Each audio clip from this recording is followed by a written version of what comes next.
Hi everyone, I'm Jim Gray, the CEO of iRecover Treatment Centers and Behavioral Health Clinics. Welcome to our STEP series. I'm going to be breaking down the steps of Alcoholics Anonymous, talk about the iRecover program and how we do it, and tell you some of my own personal stories and suggestions. And when you're sitting in treatment and you're getting clean and sober and watching these videos, and you're starting to perhaps struggle with the action of a program, remember where you come from. Remember, you wanted to change your life. And of course, remember who phoned who.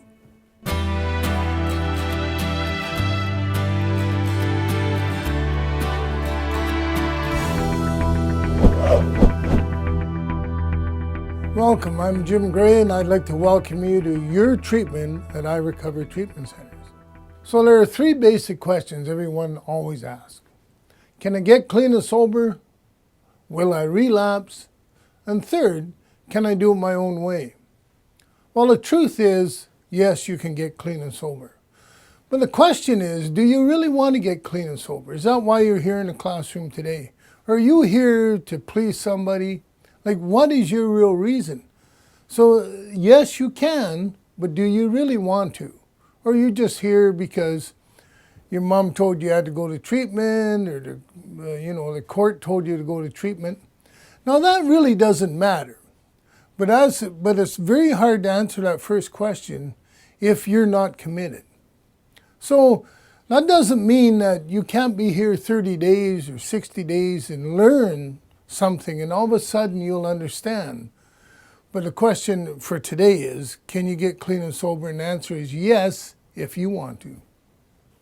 And then, of course, there's always, will I relapse? Well, relapse has never been part of recovery. You hear in the rooms of Alcoholics Anonymous a lot, oh, I just come back, I relapse, I did this, I did that. Well, the truth is that relapse is not part of recovery. Now, when you relapse, you're starting over again. That's just the way it is. You can't relapse, you can't go out and have 2 drinks and say, well, tomorrow, when I go to AA, I'll say, well, I only had 2 drinks, but I still have 30 days. It just doesn't work that way. If you want to relapse, or if you're going to relapse, so you're going to relapse. It's not the end of the world, but will you relapse? You will if you want to, but you won't because of me. And the third, can I do it my own way? Well, that's a pretty obvious answer to that question. If you're here, then the answer is no, you can't do it your own way. If you could do it your own way, you wouldn't be here. I couldn't do it my own way. I tried it, I went to court, did all kinds of things. But I could not do it my own way. And if I could, trust me, I wouldn't be in the rooms of Alcoholics Anonymous. I'd be doing it my own way. So let's talk about the addiction itself and the attitudes we have in our addiction and in our recovery. But first of all, let's talk about our attitudes in addiction. And the major one is dishonesty. And we're not talking about stealing from your mother's purse, which is part of it, but that really isn't what it's about.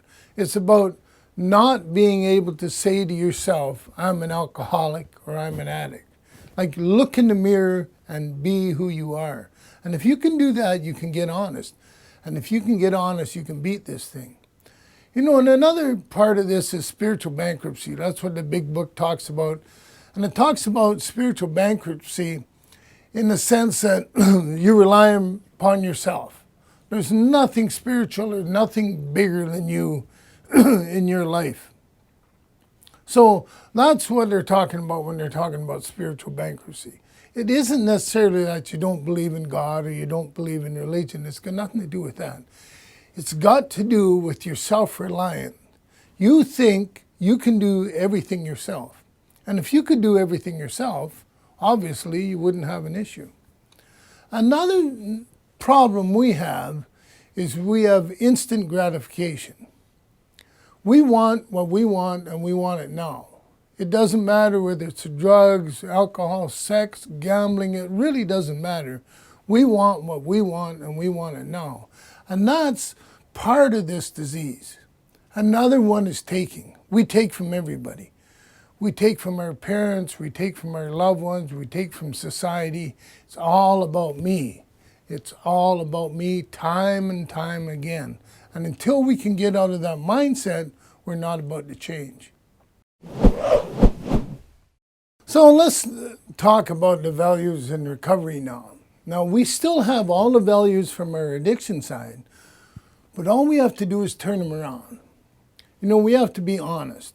We have to be honest with everybody around us, because the minute we're dishonest, it shows. We can be dishonest to ourselves, or we can be dishonest to anybody. So honesty is a major part of this recovery. You know, it tells us that anyone can recover if they can be honest. So that's an incredible statement. So honesty is the core of this whole thing. And another part of it is finding a higher power. You know, we think we don't need a higher power, or there is no higher power. But think about this for a second. Your higher power or my higher power happen to be whiskey. Yours might be drugs. It doesn't make any difference, gambling. But we all have a higher power.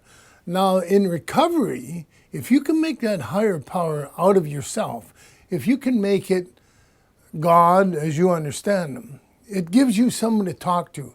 It gives you someone to relate to, and it replaces that alcohol or drugs. Another thing we don't have when we're in active addiction is patience. And we need to have patience in sobriety, because the world wasn't built in a day. We all know that concept, but we want everything right now. So we have to learn patience. And the way to learn patience is to be of service, is to help your fellow man. If you can find an alcoholic or drug addict to help, then you're on your way, because the minute you help someone else, it's going to help yourself. So those are the two sides of the values of addiction, the good side or the bad side. Now the trouble is that a lot of people in recovery are still stuck on the other side. They can't get the concept that they have to help somebody. You know, and those are people around the outside of the rooms of Alcoholics Anonymous and Narcotics Anonymous.